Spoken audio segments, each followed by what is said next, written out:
हिकमत भरी नसीहत।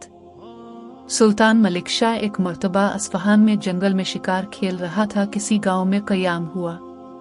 वहां एक गरीब बेवा की गाय थी जिसके दूध से 3 बच्चों की परवरिश होती थी।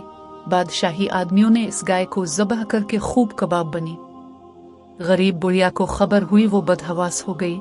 बादशाही आदमियों का मुकाबला कोई दाद और फरियाद सुनने को तैयार न था। इस पर लावारिस और एक गरीब औरत, सारी रात इसने परेशानी में काटी। सुबह हुई, दिल में ख्याल आया कि कोई नहीं सुनता तो ना सही, क्या बादशाह भी ना सुनेगा, जिसको खुदा ने गरीबों को जालिमों से निजात देने के लिए इतनी बड़ी सल्तनत दी है। बादशाह तक पहुंचने की कोशिश की मगर नाकाम रही। मालूम हुआ बादशाह फलां रास्ते से शिकार को निकलेगा।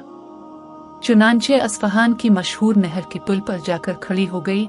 जब सुल्तान पुल पर आया तो बुढ़िया ने हिम्मत और जुर्रत से काम लेकर कहा, ए इलेप असलान के बेटे, मेरा इंसाफ इस शहर के पुल पर करेगा? आप पुल सिरात पर जो जगह पसंद हो इंतखाब कर ले।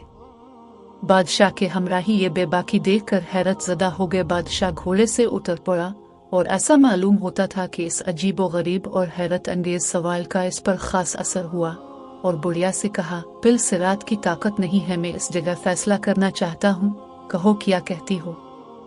बुढ़िया ने अपना सारा किस्सा बयान किया। बादशाह ने लश्करियों की इस नालायक हरकत पर अफसोस जाहिर किया और एक गाय के इवज में इसको 70 गायें दिलाएं और मालामाल कर दिया। जब इस बुढ़िया ने कहा, तुम्हारे अदल व इंसाफ से मैं खुश हूँ और मेरा खुदा और रसूल खुश है, तो घोड़े पर सवार हुआ।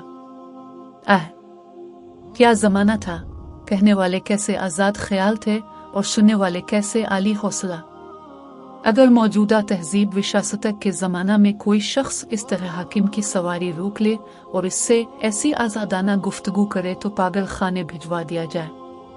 हिकमत व नसीहत के हैरत अंगेज वाक़यात।